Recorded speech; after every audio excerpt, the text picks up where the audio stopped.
இணைந்து ஜெபிப்போம். ஆண்டவரே, இயேசுவே, எனக்கு துணை செய்யும் ஆண்டவரே, உம்மை துதிக்கின்றேன். உண்மையுடனும் நீதியுடனும் மண்ணுலகை ஆள்பவரே, நன்றி கூறுகின்றேன். என் பாவங்களை எல்லாம் மறைத்து மறந்து உம் பிள்ளையாக்கினீரே, நன்றி கூறுகின்றேன். கடவுள் உங்களை எல்லா நலன்களாலும் நிரப்ப வல்லவர். எந்த சூழ்நிலையிலும் எப்போதும் தேவையானதெல்லாம் உங்களுக்கு தருவார்.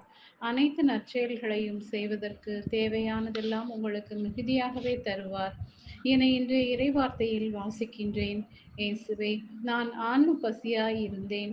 உமது தூய ஆவியால் அபிஷேகம் செய்தீர். நான் தனிமையில் இருந்தேன். என்னை இறை உறவுகளாக தேடி வந்து என் ஆன்மாவை வளப்படுத்தினீர். ஆம் ஆண்டவரே, உம்மை என் வாழ்வின் மிகுதியாக உணர்ந்தேன், அனுபவித்தேன். நன்றி கூறுகின்றேன்.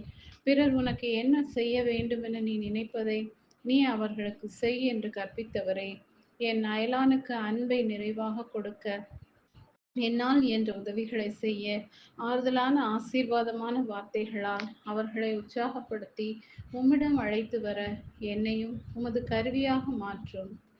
ஆண்டவரே, இயேசுவே, நீர் விரும்புவதை மட்டும் செய்ய சொல்ல தூய ஆவியானவர் என்னை வழிநடத்த வேண்டுமாய் இயேசுவின் உயிருள்ள நாமத்தில் ஜெபிக்கிறேன். ஆமென்.